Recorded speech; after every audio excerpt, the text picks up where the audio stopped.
Добар ден, почитувани, вие следите на новата епизода на магазинот за родителство 0 плюс месеци на телевизија Телма.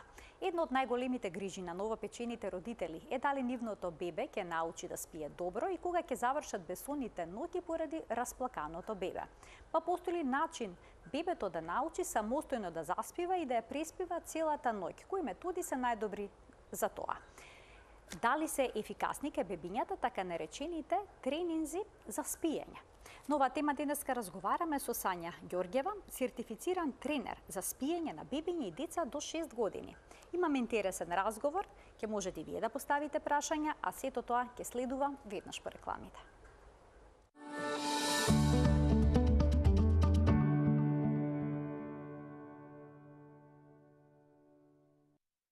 По последните години многу се зборува за тренингот за спиење и за спивање кај бебињата. Па може ли бебињата да научат самостојно да заспиваат и да не се будат во текот на ноќта? Тоа е едно од најчестите прашања на родителите, а ќе го упатиме на денешната гостинка Сања Ѓорѓева, сертифициран тренер за спиење на бебиња и деца на возраст до 6 години. Сања, добре ни дојдовте повторно во магазинот за родителство 0 плюс месеци, се немаме видено подолго време. Добро ве најдов и благодарам многу на поканата. Па, еве првото прашање, дали може спиењето да се научи или пак се работи за една вродена, природна потреба на човекот? Спиењето е многу тесно поврзано со темпераментот и карактерот на бебето, така што тоа е вештина што се учи постепено. Не секое бебенце кое што ќе се роди веднаш знае да ги преспива, воопшто не е спремно, бидејќи и самиот развој не го дозволува тоа, но како што поминува, како што се развива целосно спиењето, како што расте бебенцето, можеме да кажеме дека секое бебе после 6-тиот месец би можело да научи да заспива самостојно и да ја преспива ноќта. Родителите очекуваат новороденчето да воспостави одреден ритам на спиење. Значи веднаш по раѓањето и тој период до 6-тиот месец, па возможно ли е тоа?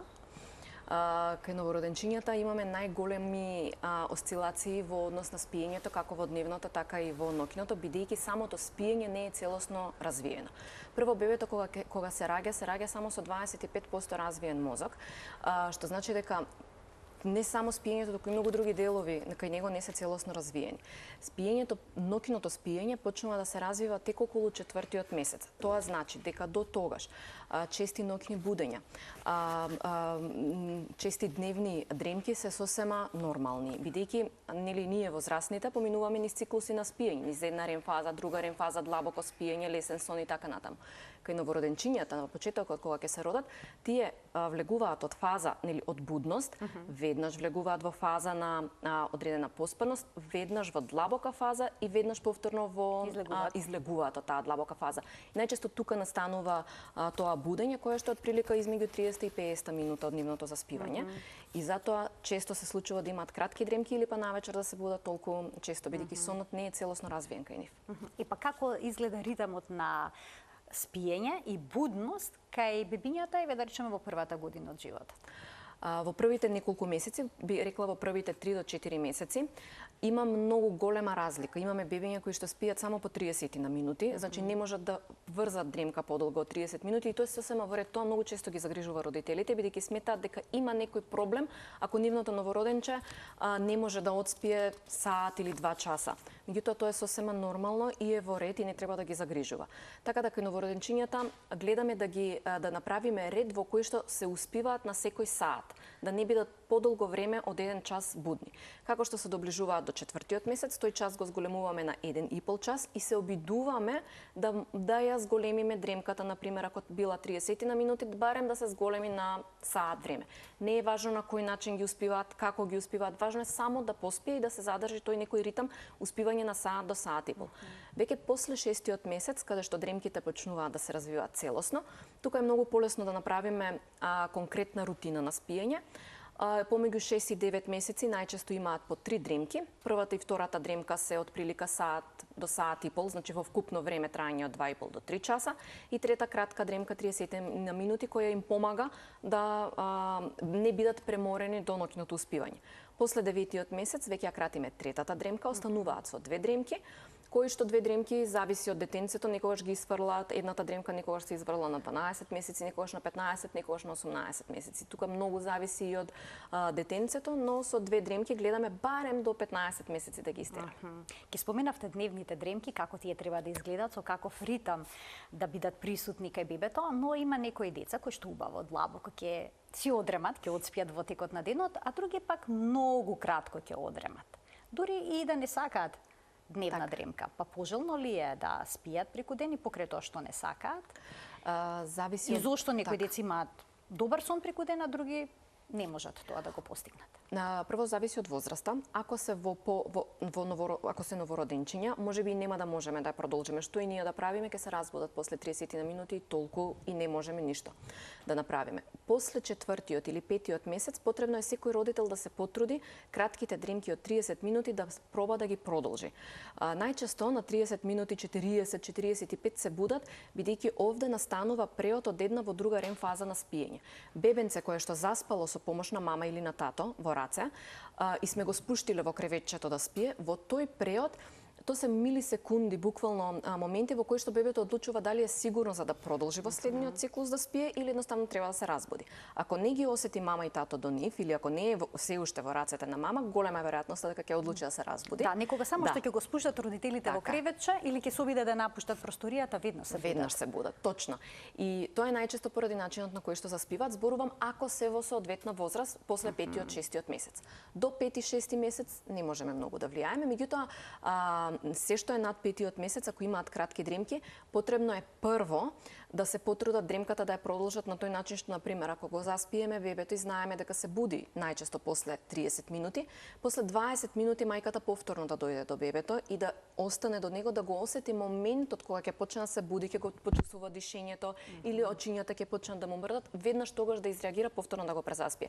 Дали со тапкање во раце, со доање, било како на начинот на кој што го заспале, повторно да го презаспиат, така најлесно би ја продолжило дремката. Ако го практикуваат тоа секој ден, со тек на време ќе започне само да ги презаспива дремките или тогаш ќе треба да се направи тој тренинг за спиење, зависи. Повозрастните се убедени, обично бабите и дедовците даваат некој совет на родителите да го остават бебето да не спие преку ден, да се измори убаво, за вечерта да си заспие и да спие во текот на целата ноќ.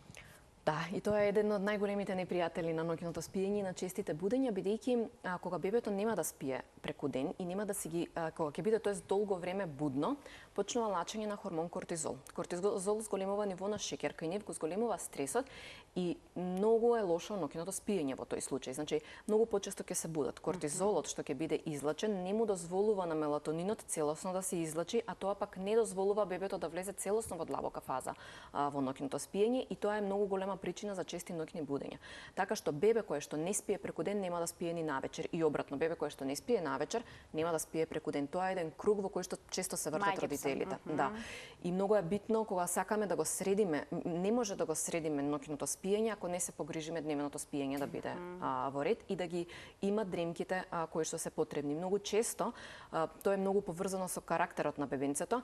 Потемпераментни бебиња многу често ги кријат знаците на поспаност и делуваат дека воопшто не им се спие и дека би останале будни 4-5 часа, меѓутоа тоа е поради тоа што не заспиваат на време. Значи тоа е нивниот карактер, не значи дека не му се спие. Напротив, токму тие деца треба исклучително да се внимава на часовникот колку време се будни за сега да почнам да ги заспивам, бидејќи некогаш 15 минути е разликата во тоа дали бебето ќе заспие добро или нема да можеме да го успиеме. Значи, веќе наведовте некои од причините поради кои што бебињата се будат и немаат добар сон. Значи, треба на време да заспијат, да се почитува дневно-ноќниот ритам на спиење, значи дневните дремки задолжително да бидат присутни. Бебињата некога се будат затоа што се гладни, тоа сите го знаеме. Да, апсолутно. А што друго може да биде причина за будење во текот на ноќта? Има уште нешто? Начинот на успивање. Мислам дека го спомнавме и преска, меѓутоа начинот на успивање и од искуство ќе кажам многу голема причина за нивното будење и премногу активност и интеракција во текот на денот со често идење на родендени, со чести гужви околу децата, до покасно навечер останување до доцна навечер, па нема мобилни време. Телефони? Апсолутно, да. Мобилни телефони, телевизор. сензации. Така е, целата таа плава светлина што зрачи од телевизорот и од телефонот му смета му прави проблем на детето да заспие, бидејќи бебињата и ние возрастните го преживуваме сето тоа што сме го поминале во текот на денот навечер. Бебињата учат додека спијат, кај нив е многу се лачи хормонот за раст и развој за време на спиењето. Кога ние во текот на денот им ставаме во главата колку што е можно повеќе информации, толку повеќе им го отежнуваме спиењето. А кога ќе им пуштиме телевизија или цртани да гледаат, тоа и така се отежнува. Ќе ги поканиме гледачите да се вклучат во денешната емисија, во денешниот магазин за родителство со нивни прашања, почитувани од овој момент емисијата. Е контактна, ние сега продолжуваме понатаму, ќе зборуваме за заспивањето, значи тоа исто може да биде причина за чести будења во текот на ноќта.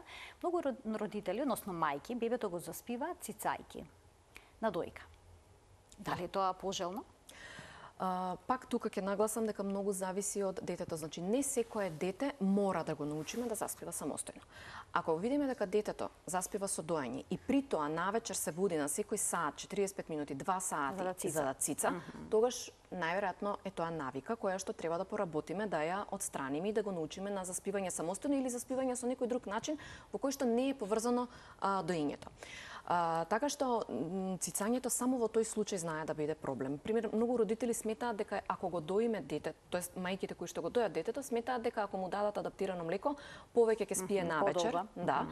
Но тоа е уште еден мит, затоа што не е точно туку. Разликата е во тоа што бебето кое што заспива, кое што е на адаптирано млеко, нели обично имаме точно на 3 сати, на 4 сати кога треба да јаде млеко. И тогаш им му даваат млекце. И кога ќе се разбуди тоа дете, обично го презаспиваат на некој друг начин. Па најчесто тоа е причината зашто циклусите кај тоа бебе се поголеми и може да спие подсврсто во текот на ноќта. Кај бебињата кои што се дојат, многу често на секое заќенкување во текот на ноќта, мајката ја нуди градата за бебето да продолжи да спие. И тука настанува еден од проблемите или причината зашто бебињата кои што цицаат се будат почесто навечер. Не е дека треба да им дадеме адаптирано млеко, туку треба да се направи разлика и бебето да знае дека заспивање е на еден начин, доењето е исхрана и тоа е сосема друг начин тоа е сосема друго нешто што е разделено од спиењето. Исто така има уште еден начин на заспивање што е исклучително присутен овие простори, а тоа е со нишање на бебето, со пеење и слично. Пожелно е тоа? Не, дури јас повеќе би кажала дека подобро е со доење да заспиваат отколку со нишкање, бидејќи и од искуство во овие 8-9 години колку што работам, можам да кажам дека бебињата кои ги нишкаат многу потешко се одвикнуваат од нишкањето отколку бебињата кои што цицаат. И тоа е и научно докажано, бидејќи за време на нишкањето самото мозоче ги осеќа вибрациите на нишкањето, зависи со кој интензитет се нишка. Тоа може да биде и опасно, Може да биде и опасно, така. И зависи со кој интензитет и кога ќе ги одвикнуваме од нишкање, буквално, бидејќи бебето кое што е нишкано не знае да заспие во лежачка положба најчесто. И сега прво треба ние да го учиме да заспива во лежачка положба, да не ги осеќа вибрациите кои што ги осеќало за време на нишкањето. Идеално би било секое бебенце да се научи да заспива самостојно, со помош на родителите може, но се додека тоа не прави чести ноќни будења навечер. Добро, и ова е убаво да се знае, бидејќи навистина често се практикува овој пристап на заспивање. И сега има различни методи за бебето добро да заспие самостојно, но истовремено постојат дилеми дали е тоа навистина возможно и ефикасни ли се тие тренинзи? Навистина кај сите бебиња успевате да постигнете ефект посакуван да заспијат самостојно? Кога родителите сакаат. Ќе ги продискутираме начините. Ќе ги продискутираме апсолутно. Па во секој тренинг за спиење е директно вклучен родителот. Ајде да појасниме прво што е тренинг. Ајде. Што е тоа тренинг за спиење? Со тренинг за спиење прво во светот има, ние ги делиме тренинзите на спиење на 4 различни методи. Значи, заблуда е тоа дека има не знам колку методи на спиење, 4 различни. Едната метода е која што многу добро сите знаеме, крајта од методата, контраверзната во која што го оставаме бебето во соба, се излегува, се затвара врата, тоа плаче се додека не научи да заспива. Таа метода е точно контраверзна и реално во денешно време многу ретко се употребува и ние тренерите за спиење гледаме никој да не ја употребува таа метода за спиење. На другата страна се методите во кои што пак нема воопшто плачење, меѓутоа тоа се методи кои што траат со месеци и во кои што многу постепен начин се учи бебето како самостојно да заспива и како да ги преспива ноќите. Родителите мора да бидат вклучени со обука низ целиот овој процес? Во крај-аут методата не. Бидејќи само не се затварат врата и вклучени, затварат излегуваат. врата и излегуваат и тоа не е добро за бебето. Во другите методи, да, бидејќи треба да знаат како они да го насочат, треба да знаат начини, техники, методи кои што му помага на бебето да научи самостојно да се заспива и да се одвикне од доање, од нишкање или која и да е начинот на заспивање. Некаде на средина се методите со кои што и јас најчесто работам и се најчесто практикувани, кои што отприлика резултатите се, тоест отприлика траат 2 до 3 недели, резултати се осеќаат уште во првите неколку ноќи. Тоа се методи во кои што родителот е цело време покрај детето, не излегува од собата, тука е реагира на неговото плачење. Во ниту една метода не може да нема плачење кога правиме тренинг за спиење.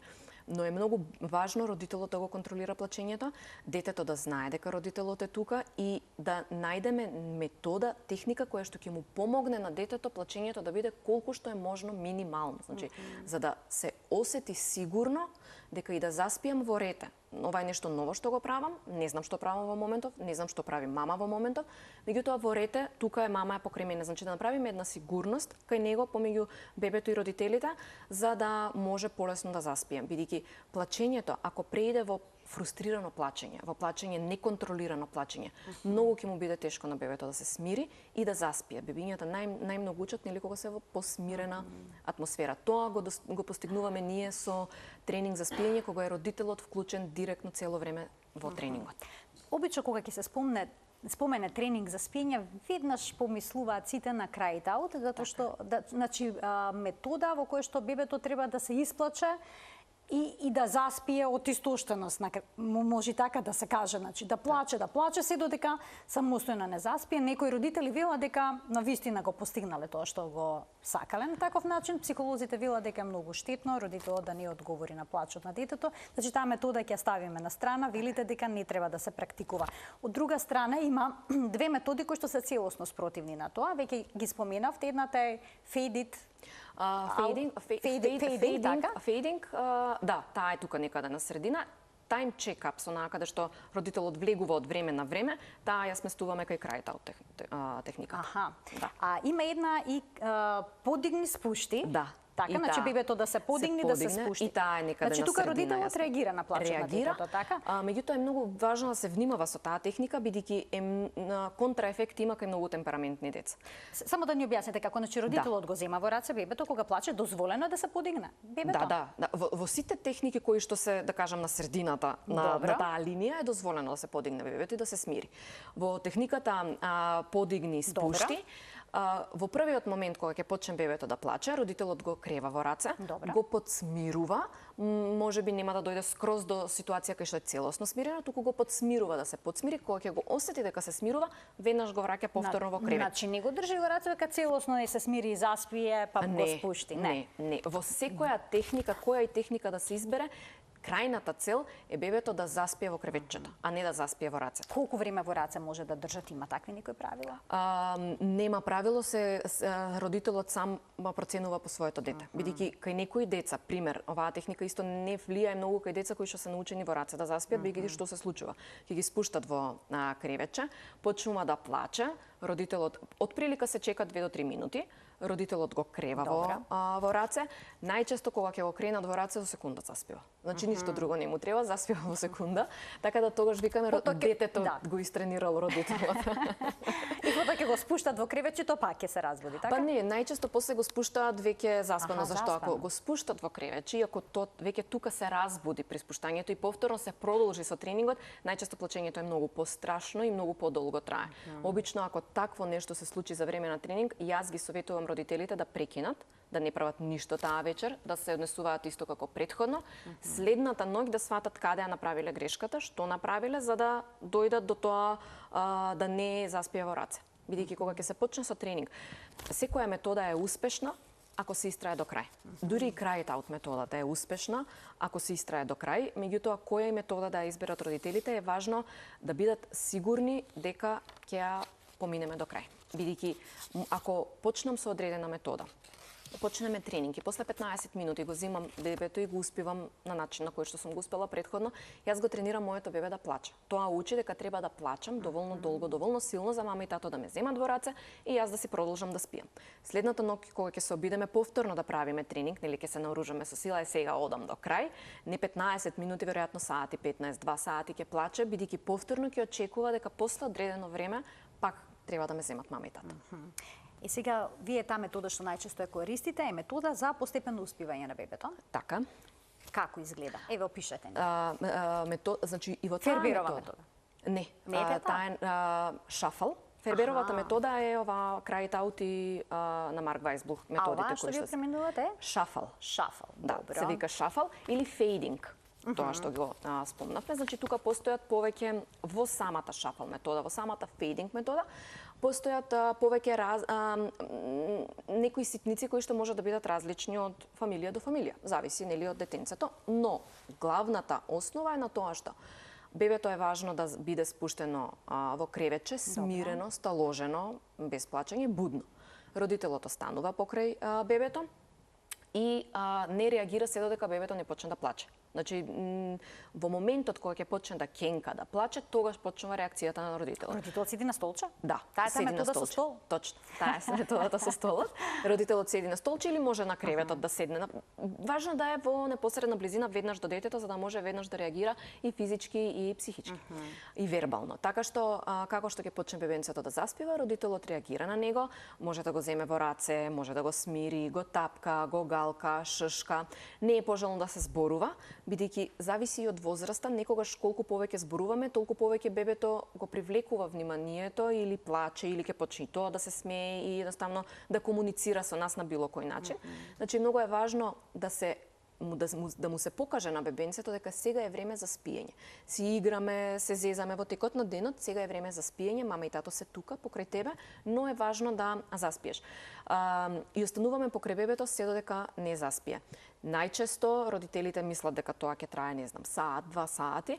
Обично помеѓу 30 и 40 минути е процесот во кој што бебенцето заспива. Од моментот спуштање во кревет до моментот на заспивање. Во тие 40 на минути имаме време кај што си игра, се зеза, станува, седнува, ако е доволно големо, а после почнува да плаче, па ќе се подсмири, па пак ќе плаче. Значи се разни фази во кои што родителот цело време реагира на детенцето и го насочува, му помага, дали му ја дава раката да заспие со рака, му помагаме со најразни кебенце, меченце, го галкаме овде на овој дел, знаат да се смираат, бебиња кои што биле нишкани, знаеме да ги нишкаме во почетокот во креветчето, па после постепено тоа нишкање да се намалува. Така што првата вечер е, значи, најмногу помош, веќе од втора, трета, четврта вечер намалуваме физички контакт како што ќе дозволи бебето. И за колку време треба да се очекува посекуваниот резултат бебето самостојно да почне да заспива? Веќе уште првата вечер. Колку време родителот ќе треба да седи на столот всушност покрај креветчето? Покрај креветчето со 3 до 4 вечери, после го поместуваме столот, затоа и фейдинг се вика, бидејќи после го поместуваме столот бебето да може да не гледа. Добро. Меѓутоа да е малце подалеку од бебенцето за да осети сигурност дека колку и да се далеку мама и тато сепак сум тука на сигурно, да. Така. И постепено се оддалечуваме со столчето, тоа постепено оддалечување зависи од детенцето измеѓу 10 и 15 ноќи. Ни требаат за да го завршиме еден цел тренинг. Но тоа не значи дека 10-15 ноќи ние ќе имаме плачење и правиме тренинг. Напротив, плачењето што толку многу ги загрижува родителите, најчесто се фокусира на првото успивање, првата ноќ. Значи не значи дека цела вечер бебето ќе спие. Всушност тоа е оној пресвртен момент Точно. кога бебето треба да прифати дека нешто ќе се случува поразлично и тоа треба да биде на тактички начин. Да. При менето имаме гледач, ќе го вклучиме во програма. Добар ден. Добар ден. Повелете. Да прашам ако нешто може за Секако. моето внуче. Секако, повелете. Ме интересира, оно не е малечко, големо е, сега е прво заврши. Така. Али ме интересира, од малечко уште така е. Значи сте со родител да заспие, со некој да има до него и ден денеска еве е таков. Сам не може да заспие. Мора некој да има до него. Што е проблем и како да направиме понатаму? Така, и ова е едно убаво прашање. Следното мое прашање беше за спиење во родителскиот кревет. Ви благодарам за вклучувањето во програма. Што да се направи кај поголемо дете кое што има ваква навика? Кај поголемите деца секогаш е олеснително што може да се разговара и да се со одредени игри, со одредени награди, кај детето, кој може да му се објасни зошто е тоа така. Прво, кај поголеми деца многу е важно да не се стави товарот на нив, да не се збори дека они се криви и дека они нешто лошо прават со тоа што спијат кај мама и тато, бидејќи да бидеме реални, мама и тато го научиле на тоа. Така е. И така треба да ја земат одговорност и родителите. Треба кај тоа големо детенце, убаво е да се направи еден разговор фамилиарен, во кој што ќе му се нагласи на детенцето: мама и тато сме сгрешиле, не сме знаеле дека не требало вака, разговаравме со докторка, со тетка, со било кој, нека нагласат, и ни посочија дека треба да направиме некои промени, само те молам, помогни ни и ти на нас, зашто ние мораме да слушаме, бидејќи ако не, нели, ќе не кара тетката или било како, но те молам, помогни ни и ти. И да се договорат со одредени правила. Еве вечер, пример, легнуваме да заспиваме, мама нема да лежи со тебе на креветот, ама ќе седам покрај тебе. Значи пак нека биде постепено. Ќе седам покрај тебе. Секоја вечер кога ќе заспиеш додека мама седи покрај тебе, и ако ја преспиеш ноќта нели без да ме бараш или така натаму, утре сабајле кога ќе се разбудиш, добиваш стикер. Може да направат календар 7 дена од неделата. И секогаш кога детето ќе заспие самостојно, без да бара некој да има покрај него, може да се залепи утредента стикер. Стикер се лепи на денот, на ова, меѓутоа може да се залепи и стикер на детенцето, на маичката. Сите да се нагласи на наставниците, на баба, дедо, сите што ќе го видат детето со стикер да го фалат. Леле, колку си добар, па колку си прекрасен, па чекај ти си пораснал. Многу влијае тоа кај нив позитивно. Дополнително може, например, над зидот да направат, да видат колку се високи и како чалендж, некој предизвик, ајде да видиме сега, ни рекоа дека ако спиеш, ќе пораснеш побрзо. И сега секако да се намалим, нели, малце цртката кај нив. Па од ден на ден малце повеќе и повеќе да се зголемува цртката, за да види визуелно дека навистина нешто добро се случува. И многу е важно кај тие дечиња да бидат колку што е можно поупорни родителите, да ги постават правилата кои ќе бидат јасни за целата фамилија, но родителите да се придржуваат до правилата, бидејќи кај тие дечиња веќе знаат и да манипулираат, знаат на кој начин да го добијат тоа што го сакаат. Многу е важно родителот да постави точни правила и да ги следи, да му покаже на детето дека ова се новите правила, мама и тато се придржуваат до тие правила. А како да се постави, да се префрли детето од родителскиот кревет во неговиот кревет во другата соба? И дали е пожелно тоа да се прави нагло кај бебиња?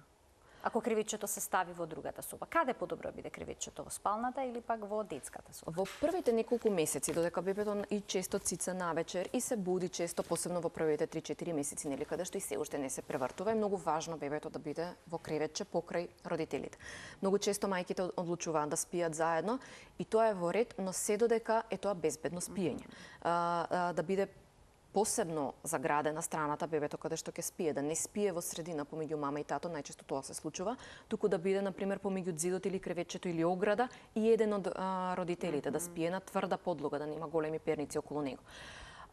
Ако не е целта на родителите да продолжат да спијат заедно во исти кревет, околу 4-тиот месец е идеално време да се префрли бебето во свое креветче покрај креветот на родителите. Како што ќе се намалуваат ноќните подои, можат да одлучат, ако сакаат бебето да спие и во посебна соба, можат да одлучат тоа да го направат и после 8-9 месец, зависи тука родителот колку е спремен и колку е подготвен. Доколку се во ситуација во која што ненамерно се нашле да спијат сите заедно во исти кревет, а детето е веќе поголемо, ако е доволно големо, односно ако е над 3-та година, секогаш е убаво тоа да се направи со разговор и постепено да се префрли во другата соба, со тоа што идеално би било одреден период еден од родителите да спие со детето во таа соба, за да ја навикне собата, бидејќи полесно е да го исфрлиме родителот од собата, отколку детето да го префрлиме во соба. Ако станува збор за дете кое што не разбира, пример околу 18-тиот месец, измеѓу 18 и 25 месеци, некогаш е најтешко да правиме промени во спиење, бидејќи се во возраст во која што се веќе поголеми од бебиња, меѓутоа не се доволно големи за да разберат што треба да правиме и што се постигнува. Така да најдобро или да почекаат барем до кои 2,5 години, или повторно сето тоа да го направат постепено со родителот заедно во соба, одредено време во таа соба со родителот, на заеднички кревет, ако спиеле ваму на заеднички кревет и овде на заеднички кревет, па после во таа соба да се префрли во сопствено кревече, па последна фаза би било родителот да излезе. Понекогаш родителите сакаат да спроведат тренинг за спиење кај нивното бебе за да се ослободат од ноќните подои. Но доколку на бебето му се потребни тие, треба ли да се почека? Што советувате доколку целта е всушност исфрлање на ноќните подои? Апсолутно не, бидејќи погрешно е да се прави тренинг за спиење за исфрлање на ноќните подои. Бидејќи ако бебето не е, прво секогаш е потребно да се консултираат со својот педијатар. Како напредува бебето, колку напредува бебето, за да знаеме дали е потребно и дали може дали треба да се исфрлат ноќните подои. Ако е спремно бебето, да, меѓутоа да ги исфрлиме ноќните подои само за да преспие ноќта, не, погрешно е бидејќи бебето не е научено и нема да држи глад во себе, ќе се разбуди и повторно ќе плаче и повторно ќе вика затоа што е гладно. Не може да гладно бебе да го натераме и да го научиме да ја преспива ноќта, нема шанса. Затоа треба да почека до одредена возраст во која што бебето е спремно или пак да се зголеми дневна исхрана која веќе во возраст во која што не би требало да цица толку често навечер, да бидат спремни и бебето да е спремно за да може да ги исфрлат ноќните подои. А кога не се препорачува да се спроведува тренинг за спиење? Има ли одредени ситуации? Прво во првите, па јас би рекла и во првите 5 месеци, до 6-тиот месец, првите 4 месеци никако, бидејќи како што кажав, тука бебето се уште не е развиена само контролата на бебето. Значи бебето не знае само да се исконтролира и да се смири. Не е развиено целосно спиењето. Ние можеме да правиме тренинзи за спиење, но може да и направиме контраефект. Бидејќи не е развиено спиењето, ние ќе инсистираме да го учиме да заспива само. Можеби ќе го научиме со одредени методи на крај-аут или погрешни методи, ама можеме да направиме контраефект, бебето да изгуби сигурност и доверба во родителите, да се наруши врската помеѓу детето и родителите, да научи дека џабе плачам. Едноставно, јас, бидејќи бебињата на почетокот комуницираат со нас со плачење. Така, со плач. Така е. Кога родителот не реагира на плачот, не реагира на емоцијата, не реагира на неговата потреба. Точно, и многу често се случува бебето да се затвори и да прекине да плаче и за глад, да престане да плаче и кога пелена треба да му се промени. Едноставно, сваќа дека џабе плачам, дека јас не треба да плачам. Тоа е погрешно. Така што во првите 4 месеци не препорачуваме никакви методи и тренинг. Постојат одредени нежни техники кои што може да направат основа за кога бебето ќе биде спремно за тренинг да се направи тренингот, но не тогаш да се прави тренинг. Не треба да се прави тренинг ако бебето има изразен рефлукс, дури и после 6-тиот месец ако има изразен рефлукс. Кога се враќа млечна содржина во устата и бебето плјуцка. Да, и тоа или повраќа, ако е рефлукс веќе. Кај рефлукс повраќа и рефлуксот може да кај одредени бебиња да трае подолго време. Зависи во кој степен рефлукса, не треба тоа да се направи. Ако има премногу изразен дерматит, исто и тоа знае. Екземи по кожата. Ако има премногу и тоа тука нервоза им се јавува. Да, бидејќи иритација и оние кои плачат се потат. И уште толку повише може да се изиритира телото, така што важно е да се доведе телото до една фаза во која што ќе биде здраво за да можеме да правиме тренинг за спиење. Така што тренинг за спиење се препорачува после 6-тиот месец на здрави дечиња. Кај само кај здрави дечиња. А што е во одредени ситуации кога да речеме им никнуваат запчиња? Може ли тогаш? Запчето може да не фати примери во сред тренинг за спиење. Ако не го почнале тренингот, а никнува запче, треба да почекат малце да никне запчето, па после да го почна тренингот. А ако не фати во след тренинг, тогаш можеме да направиме пауза, односно да стопираме таму каде што сме, па продолжуваме кога ќе изникне запчето. Запчињата многу често родителите ги обвинуваат за непреспаните ноќи, а во пракса не се толку криви. А доколку бебето е премногу раздразливо во тој период? Го паузираме. Паузираме тренинг за да значи може да се помести, да се одложи тренингот, може да има пауза па да се продолжи. Може не да може да се разболи за време на тренинг. Гледаме скокови во развој, секогаш пред да се почне тренинг гледаме да не почнеме во скок во развој, значи да направиме една идеална атмосфера во која што би го почнале тренингот за спиење. Ќе вклучиме уште еден гледач со прашања. Добар ден. Добар ден. Повелете. Се извинуjem. Кажувате за бебината како да спија. Така. Тоа не е денешната тема. 66-та, бебенце мало. Ја кад сам ga родила, ми беше 6 кила. Купање, повијане и ставане, цијанатица ми ставане спиење по 3 сата. Никако ни музика, ни врева, ни ништо не е ометало. Си израз на девојчето, се е така. Така, значи ова е едно ваше искуство, како вие всушност ја одгледале вашата ќерка, како разбрав, така? Молим? Викам, вие го споделувате вашето искуство, како вие сте го одгледале вашето бебе и како всушност сте го решавале проблемот со спиењето. Значи, споменавте доење, бањање и потоа успивање. Така. И не сте имале проблем, 3 сата бебето спиел. Никаков проблем сум немала. Така. Одлично. Ви благодарам што се вклучивте во емисија и што го споделивте вашето искуство, капењето пред спиење. Дали е тоа добра практика за успивање на бебето? Да, јас би кажала дека господјата кажа една одлична рутина како треба да се успива бебе и тоа е што порано било многу полесно, бидејќи немало телевизори, немало кафани до доцна навечер, излегување на родителите, немало телефони, многу едноставно било. Се стемнува навечер, бебињата идат на спиење. Сега е многу поразлично и затоа и ги имаме овие проблеми со спиење. Капењето пред спиење се препорачува кај одредена група на бебиња и тоа сепак мора да го процени родителот. Пример, можеме да го бањаме бебето пред спиење, ама ако после бањање бебето е смирено, сталожено, не е раздразнето.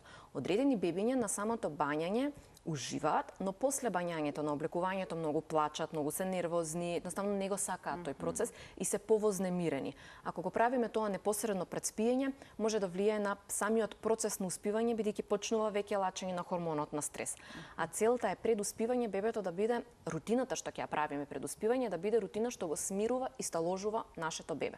Затоа нема една унифицирана рутина која што ќе кажеме ова е рутина на спиење. Што функционира за сите бебиња. Така е.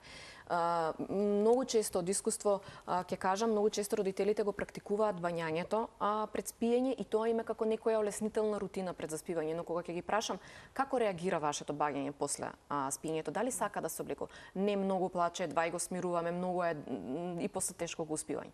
Сменете бањањето. Некогаш само кога ќе го поместиме бањањето порано или го исфрлиме, само во мала промена на рутината се олеснува ноќното успивање.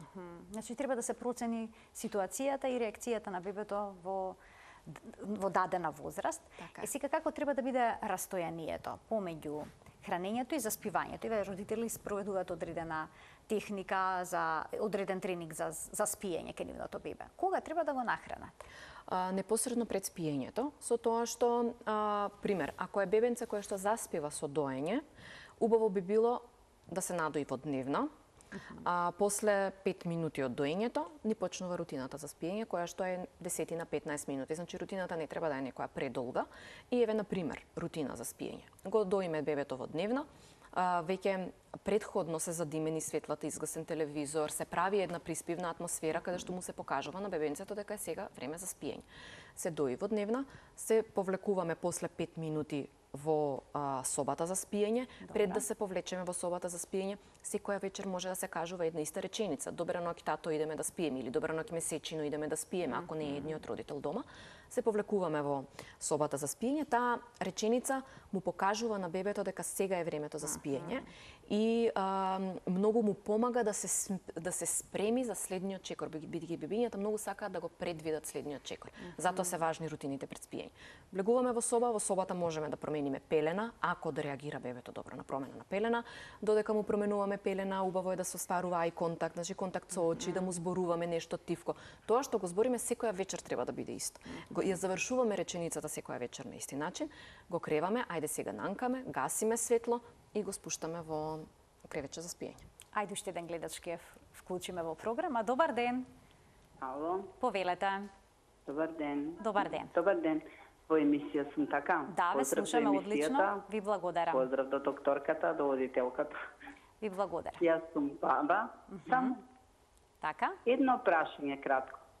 Сега од поранешното време наше да не тераме како, туку сега само ме интересира дали има контраефект или тоа е добро, кога успива бебето да му пуштаат со брнчење на фен, на ова, и тоа ужива или тоа смета. Јас сум да не треба. Што викате вие, ваше? Така, значи тоа се вика бела бучава, така се опишува како бела бучава. Бела нека биде. Повторувачки звук од фен. Која возраст да. На која возраст е детето, само да ни кажете? 6 месеци, така. 6 месеци. Ви благодарам, ова е одлично прашање. Така, дали треба, не треба? Дали треба или не треба? Ви благодарам за вклучувањето во програма. Така. На YouTube има такви звуци кои што се снимани во луп и траат по 5-6 часа до 9 часа, всушност и во текот на цела ноќ родителите пуштаат, да речеме, звук на белите звуци, бели шумови, фенови или ги заменуваат со што и да. Првите неколку месеци помага и се препорачува. Првите 3-4 месеци, па и 5, ајде да кажеме. Помага и се препорачува бидејќи постојат истражувања што покажуваат дека бебињата, ние мајките ги раѓаме бебињата 3 месеци порано. Тоа е затоа што бебето, ако го носиме уште 3 месеци повеќе, ќе порасне толку големо што не може нели нашето тело да го издржи и така натаму. Првите 3 месеци од бебето, од раѓањето на бебето, некогаш ги викаме четврто тромесечие. И затоа најчесто се држат во раце, најчесто контакт кожа со кожа. Кожа со кожа, и овие звуци кога ќе ги пуштаме, на нив им помагаат бидејќи се чувствуваат како во утробата и им помагаат и на ноќно спиење и на дневно спиење, така што во првите неколку месеци е пожелно да се пуштаат кај бебиња што имаат проблем со спиењето. Веќе после 5-тиот месец, после 6-тиот месец, од искуство ви кажувам дека звуците повише ги смируваат родителите отколку детето. Бидејќи се губи ефектот на звукот кај детето и многу често родителите се исплашени дека ако го исклучам звукот, не знам, ќе се буди цела вечер, а најчесто бебето веќе се буди цела вечер и веќе има некој сон нарушен, така што после 6-тиот месец е убаво веќе да се исклучат звуците, ви до 7 максимум нека останат, меѓутоа сметам дека нема потреба, може да се исклучат звуците, нема постепен начин на кој што се исклучуваат. Можеме да го користиме звукот за време на рутината, на пред да заспие бебето, но на самото успивање во текот на целата ноќ апсолутно може да се исклучат ако живеат во бучна средина или имаат поголемо детенце кое што има опасност да го разбуди помалото, тогаш подобро е да практикуваат да заспие без звуци, откако ќе заспие да ги пуштат звуците за да ги блокира, нели, надворешните звуци за да не го разбудат. Или во текот на дневните дремки можат да ги пуштат звуците само ако е бучна околината за да му помогне да не се разбуди, да ги маскираат. Инаку после 6-тиот месец веќе нема некој ефект на ноќното успивање. Велат родителите да не ги учат своите деца да спијат во тишина. Што велите за ова? Да, се согласувам, бидејќи како што и ние, меѓутоа тоа е точно после одредена возраст. Значи, на почетокот, во првата година, веќе во првите 9-10 месеци е убаво да им се направи една атмосфера приспивна, која што е соодветна за нив, бидејќи и така во текот на денот се престимулирани. Навечер, ако правиме, ако ги успиваме во повторно некоја одредена бучна средина, можат потешко да заспијат. А кога зборуваме за учење на самостојно заспивање, помага ли тоа што некогаш родителите знаат да го стават бебето со нив во автомобил и да се возат низ градот за тоа да заспие? Тоа возење повторно ќе го ставам во категоријата на заспивање со нишкање. Бидејќи бебето заспива со помош на моторот на колата, на возењето, на трускањето и така натаму. Го успива тоа и кога ќе дојдеме дома, ако повторно го спуштиме во кревет или ќе се разбуди или и да поспие, може после одредено време повторно да се разбуди и повторно да го бара. Возењето сум имала клиенти кои што стварно во текот на целата ноќ возат бебе во низ градот. Не е тоа решение, значи тука е важно да се пристапи кон тренинг на спиење. Бидејќи родителите многу се исплашени од тој тренинг, тоест нив најмногу ги плаши плачењето.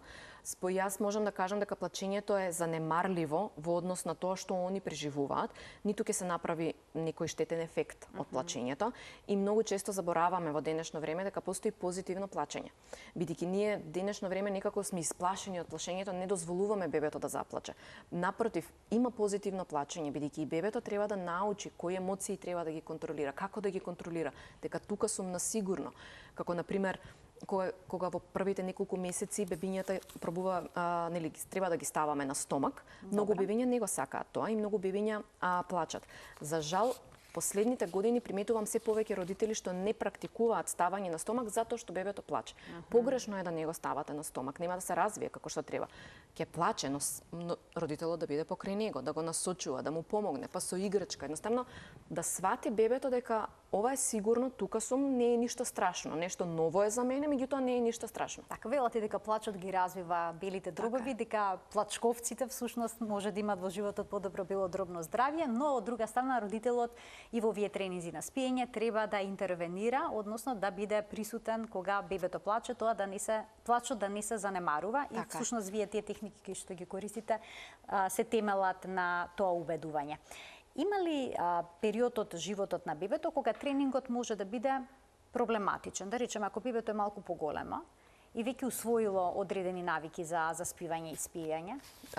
Да, значи најтежок и најпроблематичен период за тренирање е измеѓу 18 и 2,5 години, 18 месеци и 2,5 години. Значи тука е таа фаза каде што веќе бебето застанува, стои, некои дури од нив се прекачуваат преку оградата од креветчето. Голем предизвик е ако правиме тренинг во креветот во кој што спиат со родителите, тие бебења знаат да се симнат од креветот. Немаме како да им објасниме, бидејќи се уште не се во таа возраст каде што можеме да им објасниме дека треба да останете во креветот и да не станувате од креветот. Така што тука знае да биде голем предизвик тренингот за спиење. Околу втората година настанува еден многу голем развој кај бебето. Тука почнува веќе и говорот да се развива измеѓу после 18-тиот месец. Сето тоа прави дополнителни пореметувања кај детето и во однесувањето во текот на денот, и во дневните дремки, и на ноќното спиење, и најтежок е тој период да се направи тој период тренинг за спиење, така што топла препорака за родителите тоа да го направат пред 18-тиот месец. Пред или после 2,5 години. Многу е полесно да се направи тренинг на 3-годишно дете, отколку на 2-годишно. Тоа исто и за одвикнувањето од цицање, очигледно дека тој период е полн со предизвици за повеќе работи, не само за спиењето. А има ли бебиња кои што не реагираат на ниту еден од овие методи за заспивање, на ниту еден тренинг? Јас не би рекла дека не може да реагираат. Мислам, има бебиња кои што навистина е тешко да се изоди еден тренинг за спиење со нив, и тоа е пак поврзано со карактерот на бебето. Значи, бебето едноставно си се раѓа со карактер. Колку се потемперамент. Значи, право се родителите кога некогаш велат моето дете такво одраѓање? Да, дефинитивно. Меѓутоа не се согласувам дека не постои начин бебето да не научи да заспива, туку родителот треба да биде со многу поголемо трпение кај тие деца, да знае што може да очекува од тоа дете за време на тренингот и да не се откажува. Едноставно трпение и истрајност. Колку што е бебето упорно, родителот треба да е поупорен. Значи, истрајноста е всушност тука клучна. Истрајноста, константноста, родители со исти ставови се едни од клучните елементи кои што треба да ги има секое семејство кое што сака да прави тренинг за спиење. На која возраст обично се бебињата чии што родители ви се обраќаат за некаква консултација и помош? Кога најчесто бараат помош? Дали ке новороденчиња се обично проблемите најизразени? Кога почнав, голем е шокот, да. Да. Кога почнав да работам пред 8 години, најчесто се јавуваа кај малце поголеми деца и беа многу не знаеа што е тренинг за спиење, па што се прави, како се прави. Сега како што ќе го родат бебето, веднаш се јавуваат. И што тоа им радува, бидејќи знаат дека уште од сам старт, ако направат одредени начини, методи, значи не збориме за тренинг, можеби ќе го насочат бебенцето да има некој добар начин на заспивање, али најчесто тренинг правиме помеѓу 7-миот и 12-тиот месец. Тој период, најчесто се тренинзите во тој период. А што им советувате на почетокот? Што никако да не прават? Кога станува збор за добриот сон кај нивното бебе? На почетокот, уште од самиот старт, нема нешто што би рекла никако да не го прават. Мајките кои дојат, ги советувам да не го користат доењето единствена алатка за смирување на бебето. Тука настанува најчесто навиката, бидејќи може да го користат доењето за смирување, но покрај доењето да имаат и друг начин на кој што го смируваат бебето. Никако да не прават тренинг за спиење. И да се обидуваат околу 8-та недела, околу 9-та недела, да се обидат да го спуштат бебенцето покрај нив и да си го успиваат со галкање, со мазење. Тука може да се случи бебето да заспие без никаков тренинг, самостојно, или кога ќе го приметат, пример, ставено бебето во релаксатор и ќе го приметат се загледува во една точка, или ја вртка главата лево-десно, или зева, да не реагираат никако, да му остават време, можно е да се случи само да заспие. Значи, тоа се тајните со кои што бебињата можат сами да се успијат и да ја преспијат целата ноќ. Да. Јас ви благодарам многу за вашето гостување во денешниот магазин за родителство 0+ месеци. Оваа емисија сметам дека навистина беше корисна за нив, бидејќи ова е еден од најголемите проблеми во првите неколку години со кои што се соочуваат родителите откако ќе дојде на свет нивното бебе.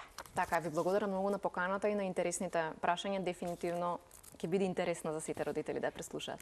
Ќе се видиме повторно.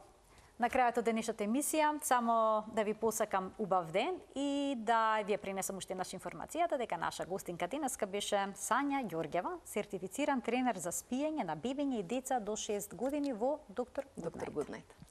Ви благодарам уште еднаш што не следевте, ви посакувам пријатен ден, а на новопечените родители и убав сон вечер.